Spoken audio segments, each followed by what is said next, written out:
اور یہی وہ بات ہے کہ جو میں نے پہلے مولانا طارق جمیل کے حوالے سے کہی کہ تکفیری طبقہ جو ہے ان کو کسی بھی طارق جمیل کے کسی عمل سے ان کو کوئی اختلاف نہیں ہے نہ کرنا پڑا. دیکھیں میں آپ کو ایک بات بتاؤں نا, یہ جو سنی شیعہ کا لفظ ہے, چھوڑ دیں اس لفظ کو, چھوڑیں اس بات کو. یوں کہیے کہ طارق جمیل صاحب نے علی بن ابی طالب کی ولایت کا اقرار کیا ہے. ایک طبقے کے نزدیک کفر ہے اور ایک طبقہ اختلاف کرتا ہے, لیکن صحیح بات بھی یہ ہے نا کہ یہ کفر ہے. مفتی اسماعیل طورو صاحب یہی وہ وجہ ہے کہ جس پر نکالا گیا ہے طارق جمیل صاحب کو. کچھ افراد کہتے ہیں کہ عمران خان کی حمایت کی وجہ سے ان کو نکالا گیا ہے, یا عمران خان کے بارے میں انہوں نے کچھ بیانات دیے ہیں. مجھے کچھ زیادہ اس کا علم نہیں ہے, انہوں نے دیے بھی ہیں تو کیا ہے. لیکن اصل جو چیز ہے نا, جو مولوی حضرات جو سوشل میڈیا کے اوپر اس کو چلا رہے ہیں اور جو دیکھنے میں آئی ہے وہ یہ ہے سب صحابہ, یعنی صحابہ کو گالی دینا. سبحان استغفر اللہ, یہ ایسا کیسے ہو سکتا ہے کہ رسول اللہ پر سب کیا جائے. تو ام المومنین ام سلمہ نے کہا کہ نفس رسول کو تو دیا جا رہا ہے, یعنی انہوں نے کہا کہ علی کو تو سب ہو رہا ہے. کہنے کا مقصد یہ ہے کہ مولانا طارق جمیل صاحب شیعہ ہوئے ہیں یا نہیں ہوئے, لیکن ان کی یہ بات لاکھوں لوگوں کا دل جیت گئی ہے. دوستو, مولانا طارق جمیل صاحب حفظہ اللہ کے حوالے سے گزشتہ دنوں ایک ویڈیو میں گفتگو کرتے ہوئے میں نے یہ بات کہی تھی کہ جس طرح انہیں مانسیرہ تبلیغی اجتماع سے اس میں شرکت کرنے کی اجازت نہیں دی گئی اور اس سے باہر نکالا گیا, اس کی وجوہات کیا ہیں اور سوشل میڈیا پر ان کے بارے میں کیا گفتگو ہو رہی ہے.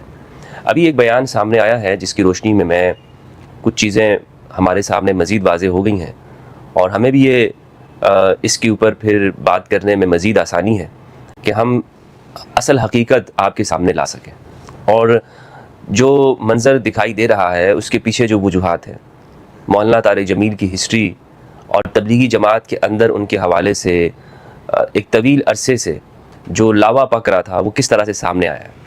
مفتی اسماعیل طورو صاحب ہیں کوئی, میں ان سے زیادہ واقف نہیں ہوں, لیکن ان کی ویڈیو سامنے آئی ہے, تو یہ ویڈیو آپ سنیے پھر اس پہ بات کرتے ہیں. شرعی مسئلہ ہے کہ سب صحابہ اس کا شرعی حکم کیا ہے. ایک اس کو حلال سمجھنا ہو تو کفر ہے, اور اس کے علاوہ اس کا شرعی حکم کیا ہے, اس میں علماء میں اختلاف ہے. اکثر بزرگ یہی فرماتے ہیں کہ یہ بھی کفر ہے, اور ٹھیک فرماتے ہیں.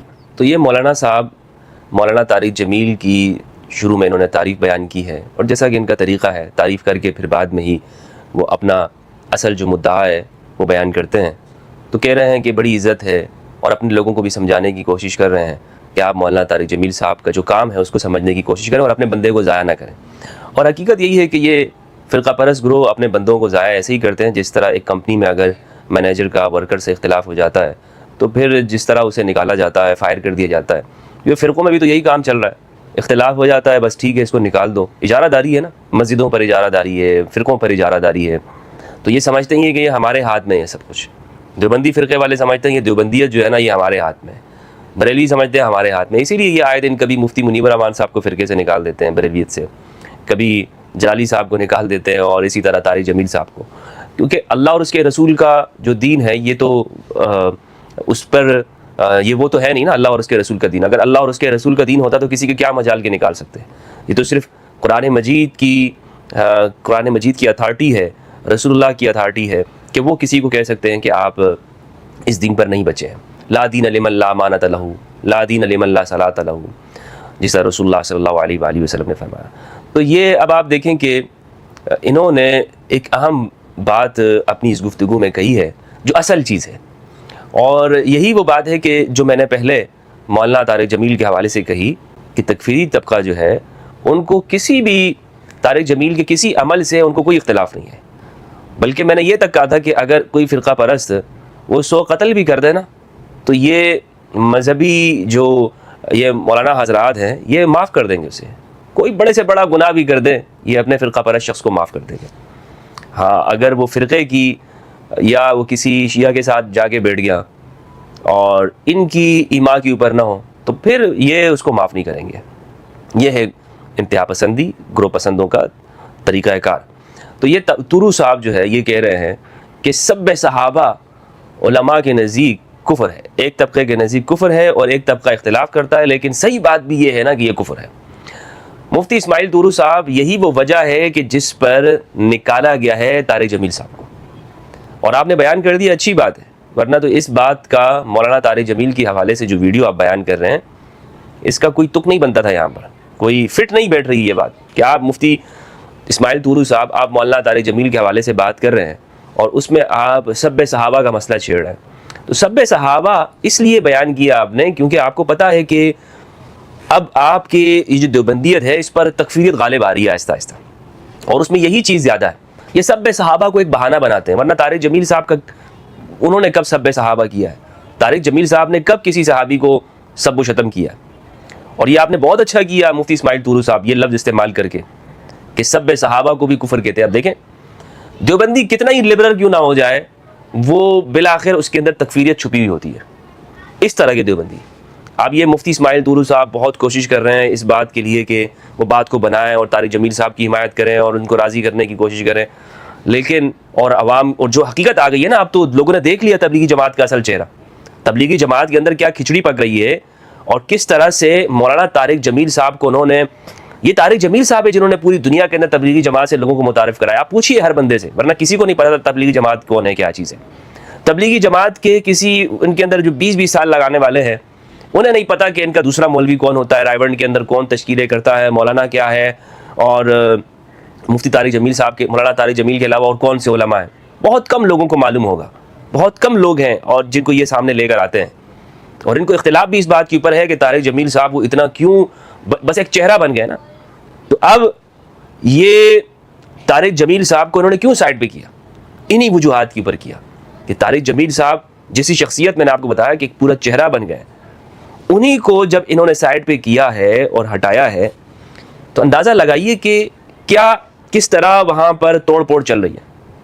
اور اگر طارق جمیل صاحب وہ چاہیں نا تو اب بھی تبلیغی جماعت جو یہ ہے اس سے بڑی تبلیغی جماعت وہ بنا سکتے ہیں. اس کی اہمیت کو یہ بات سمجھ گئے مفتی اسماعیل طورو, اسی لیے وہ تعریف کر رہے ہیں اور اپنے لوگوں کو ڈانٹ بھی رہے ہیں, سمجھا بھی رہے ہیں. معلوم ہے نا کہ آمد الناس وہ مولانا طارق جمیل کی دعوت کے اوپر ہی تبلیغی جماعت میں آئے ہیں, لیکن انہیں نکالا گیا.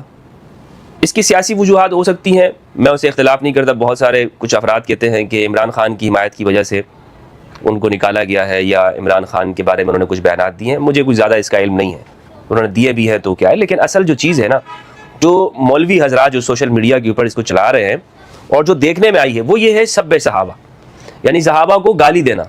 اب طارق جمیل صاحب نے کب صحابہ کو گالی دی ہے مجھے تو کبھی نہیں معلوم, اور آپ بھی اس بات کے گواہ ہوں گے کہ آپ نے بھی کبھی نہیں سنا ہوگا کہ مولانا طارق جمیل نے صحابہ کرام کو گالیاں دی ہوں گی.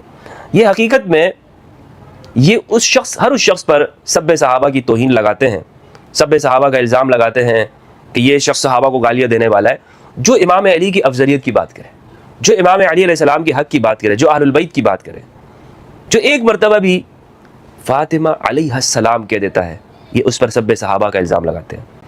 پوری تاریخ گواہ ہے, ان کے جو اکابر ہیں اور مروانی, انہوں نے محبان اہل البیت کو اسی لیے شہید کیا, قتل کیا, اس نام کو لے کر. یہ سب صحابہ کرتے ہیں, صحابہ کو گالیاں دیتے ہیں. شیعہ کی تاریخ آپ پڑھ لیں, ان کو بھی اسی لیے قتل کیا جاتا رہا ہے, ان کے تمام فرقوں کو اسی لیے مارا جاتا رہا ہے, سوشل بائیکاٹ ہوتا رہا ہے کہ یہ اہل البیت کا نام لیتے ہیں. اور الزام کیا تھا؟ سب صحابہ, یہ سب صحابہ کرتے ہیں, صحابہ کو گالیاں دیتے ہیں. اسماعیل طورو صاحب نے بھی یہ بات یہاں پہ کی ہے, اور طارق جمیل صاحب کی وضاحت طارق جمیل صاحب کے بارے میں بیان کرتے ہوئے انہوں نے کہا کہ سب صحابہ حرام ہے بلکہ کفر ہے, اور یہی انہوں نے متفقہ مسلک بیان کیا, اور جس پر کہا کہ میرا بھی یہی صحیح رائے ہے. اسماعیل طورو صاحب آپ یہ کب بیان کریں گے؟ صحیح مسلم کی 6220, امر معاویہ بن ابی سفیان سعد بن ابی وقاص کو حکم کیا کہ تم علی بن ابی طالب کو سب کیوں نہیں کرتے, کیوں سب نہیں کرتے. اب یہاں پر یہ مت کہنا کہ اس سب کا مطلب یہ نہیں ہے اور اس سب کا مطلب وہ نہیں ہے, اور سب کا ایک ہی مطلب ہے, یہی مطلب ہے جو جس موقع کی پر آیا, کیونکہ یہاں پر سامنے والا غصے میں آ گئے. ابن ماجہ کے اندر روایت ہے کہ جب معاویہ بن ابی سفیان نے ان کو حکم دیا, بلکہ غصہ پھر وہ آگے سے غصہ ہوئے سعد بن ابی وقاص, سعد بن ابی وقاص رضی اللہ عنہ آگے سے غصہ ہوئے. تو بندہ غصہ صرف تنقید پہ تھوڑی ہوتا ہے, غصہ اور پھر اتنا غصہ کہ پھر آگے سے پھر پورے فضائل سنا دے. اور پھر ساتھ میں جو محدثین نے یہ روایت کیا ہے کہ خدا کی قسم اگر تم سعد بن ابی وقاص کہتے ہیں, اگر تم میرے سر کے درمیان میں نا آرا بھی رکھ دو, چیر دو اسے, کلاڑی بھی مار دو اور سر کو 2 ٹکڑے بھی کر دو, تب بھی میں علی بن ابی طالب پر سب نہیں کروں گا. یہ کون سی سب؟ یہ صرف تنقید کی ہے.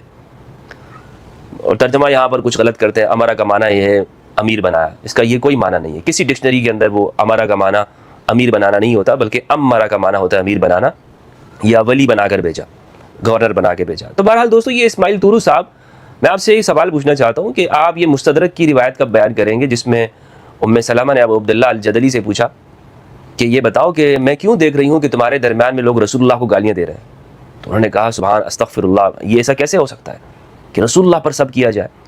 تو ام المومنین ام سلمہ نے کہا کہ نفس رسول کو تو دیا جا رہا ہے، یعنی انہوں نے کہا کہ علی کو تو سب ہو رہا ہے، یعنی علی کو سب کرنا یہ رسول اللہ کو سب کرنا ہے، یہ ام المومنین ام سلمہ فرماتی ہیں۔ تو دوستو ایسے لوگ پہلے بھی تھے، صحابہ پر سب کرنے والی بات تو آپ کرتے ہیں، لیکن کس نے اس کا آغاز کیا؟ کون ہے وہ لوگ کہ جنہوں نے اس کا آغاز کیا اور امام علی علیہ السلام پر سب و شتم ہوتا رہا؟ آپ کو صرف ایک بات یاد رہی اور آپ اسی کو پھر آگے لے کے چلتے ہیں اور اس کو فٹ کرتے ہیں آپ محبان اہل البیت پر۔ آج یہ ہمارے بارے میں یہی بات کرتے ہیں، میری ویڈیوز کے نیچے آ کر کمنٹ میں لکھتے ہیں کہ صحابہ کو گالیاں دیتا ہے۔ ارے بھائی کب گالیاں دی ہیں؟ استغفر اللہ، ہم تو کسی عام بندے کو گالیاں دینا وہ حرام سمجھتے ہیں، آپ صحابہ کی بات کرتے ہیں۔ صحابہ کرام رضوان اللہ علیہم، کوئی صحابہ کو گالیاں نہیں دے رہا، کوئی صحابہ کرام کو گالیاں نہیں دیتا۔ مسئلہ یہ ہے کہ جنہوں نے گالیاں دی ہیں ان پہ پردہ ڈالا جاتا ہے، ان کے بارے میں یہ کہتے ہیں کہ خاموش رہو، چپ رہو، اپنی زبانیں بند کر دو، بالکل تم بات مت کرنا۔ یہ ہے اصل بات کہ جنہوں نے صحابہ کرام کو، اور علی سے بڑا صحابی کون ہے؟ امام علی بن ابی طالب، ان سے بڑا کوئی صحابی ہے؟ جلیل القدر صحابی ہے، اور تو کہتے ہیں کہ جناب آپ یہ نہیں بیان کریں کہ علی بن ابی طالب کو کوئی سب کرتا تھا۔ روایات موجود ہیں، احادیث ہیں۔ تو اب اسماعیل طوری صاحب یہ بات بالکل سامنے ہو گئی ہے کہ مولانا طارق جمیل کے بارے میں حقیقت میں کچھ لوگ کہتے ہیں کہ طارق جمیل صاحب یہ اندر سے شیعہ ہو گیا ہے اور اسی لیے ان کو اس ساری چیزوں کا سامنا کرنا پڑا۔ دیکھیں میں آپ کو ایک بات بتاؤں نا، یہ جو سنی شیعہ کا لفظ ہے، چھوڑ دیں اس لفظ کو، چھوڑیں اس بات کو، یوں کہیے کہ طارق جمیل صاحب نے علی بن ابی طالب کی ولایت کا اقرار کیا ہے۔ پوچھیں آپ اس سے، مولانا طارق جمیل صاحب سے، اور میں چاہوں گا کہ آپ یہ لوگوں سے پوچھیں ان سے کہ طارق جمیل صاحب آپ یہ بتائیں کہ آپ علی والے ہیں یا آپ شامی گروہ کا حصہ ہیں۔ تو دوستو کہنے کا مقصد یہ ہے کہ مولانا طارق جمیل صاحب شیعہ ہوئے ہیں یا نہیں ہوئے، لیکن ان کی یہ بات لاکھوں لوگوں کا دل جیت گئی ہے، اور در حقیقت یہ ایمان کا اقرار ہے کہ علی مولا ہے۔ یہ اگر علی کی ولایت کا اقرار، میں بارہا کہہ چکا ہوں، اگر علی کی ولایت کا اقرار شیعیت ہے تو ہر مسلمان کو شیعہ ہونا چاہیے، اور اگر امام علی علیہ السلام کی ولایت کا اعلان کرنا یہ رافضیت ہے تب ہر مسلمان کو رافضی ہونا چاہیے۔ اس کو چونکہ اس کا سامنا نہیں کر سکتے یہ لوگ، یہ فرقہ پرست جتنے بھی ہیں اس بات کا سامنا نہیں کر پا رہے ہیں، تو وہ بہانہ یہ لگاتے ہیں کہ یہ فلاں شخص جو ہے نا یہ صحابہ کرام کو گالیاں دے رہا ہے، سب صحابہ کرتا ہے اور سب و شتم کرنے والا ہے۔ اور اسی طرح مولانا طارق جمیل صاحب جو ماشاءاللہ سے دیگر جو مسالک کے علماء ہیں ان سے مل رہے ہیں، مولانا جواد نقوی صاحب سے انہوں نے ملاقات کی، دیگر جو علماء ہیں مولانا شنشار نقوی صاحب سے ان کی ملاقاتیں ہیں، اسی طرح تمام لوگوں کے پاس وہ ان سے ملاقات کرتے ہیں، اور یہ بہت اچھی بات ہے، یہ ہونا چاہیے۔ لیکن ان کو کیوں بات اچھی نہیں لگتی؟ ان کو اس لیے نہیں اچھی لگتی، یہ کہتے ہیں کہ آپ ہمارے مطابق آپ ملیں لوگوں سے، یعنی ہمارے ایجنڈوں پہ آپ کام کریں۔ طارق جمیل صاحب آپ کے محتاج تو نہیں، آپ طارق جمیل کے محتاج ہو۔ طارق جمیل تبلیغی جماعت کا محتاج نہیں ہے، تبلیغی جماعت کی ضرورت ہے طارق جمیل کی، یعنی اچھی طرح سے معلوم ہے۔ اور اگر آج طارق جمیل چاہیں، میں نے آپ کو بتایا کہ وہ تبلیغی جماعت سے بڑی جماعت بنا سکتے ہیں، اور کچھ خبریں ایسی بھی ہیں کہ مولانا طارق جمیل صاحب اس بارے میں سوچ رہے ہیں، کیونکہ وہ تبلیغی آدمی ہے، وہ مشنری آدمی ہے، وہ تو تبلیغ کریں گے، وہ نہیں چھوڑیں گے، اور یہ تبلیغی تو کبھی ان کو اندر ابھی گھسنے نہیں دیں گے، جو حقیقت ان کی سامنے آئی ہے۔ اب مولانا طارق جمیل مجھے لگتا ہے، اور طارق جمیل صاحب کو بنا لینی چاہیے، اور میں طارق جمیل صاحب کو یہاں پر مشورہ دینا چاہوں گا کہ طارق جمیل صاحب آپ حدیث ثقلین کی تبلیغ کریں، اس سے بڑی کوئی تبلیغ نہیں ہے حدیث ثقلین کی، حدیث غدیر کی آپ تبلیغ کریں۔ ابھی جو طارق جمیل صاحب آپ اپنی جماعت بنائیں، اس کا منشور یہ رکھیں کہ میں ساری دنیا کو حدیث ثقلین پہنچاؤں گا، ساری دنیا کو میں علی بن ابی طالب کی ولایت سے آگاہ کروں گا۔ مولانا طارق جمیل صاحب آپ دیکھیں کہ اس کے کیا فوائد ہوں گے، کیا اس امت کے اندر کیا اللہ کی رحمت آئے گی، پاکستان پر اللہ کی کیا رحمت اترے گی۔ یہ اس کی تبلیغ آپ شروع کریں، شیعہ بھی آپ کے پاس جائیں گے، آپ کے ساتھ جائیں گے، سے روزہ لگا رہے ہیں جناب، شیعہ بھی لگا رہے ہیں، سنی بھی آپ کے ساتھ جا رہے ہیں۔ اس چیز کی تبلیغ کا آغاز کریں انشاءاللہ عز و جل، اور چھوڑیں یہ فرقوں کی تبلیغ، جو یہ جو 50 نمبر 6 نمبر جو ادھر ادھر کے جو سنا کے اور پھر بعد میں پورے KPK کے اندر ہمارے نوجوان وہ فرقوں کے اندر لگا دیے ہیں۔ اب محبت کی تبلیغ بھی ہو جائے، فرقوں کی تبلیغ بہت ہو گئی ہے، اب محبت کی تبلیغ بھی ہو جائے۔ السلام علیکم ورحمۃ اللہ وبرکاتہ۔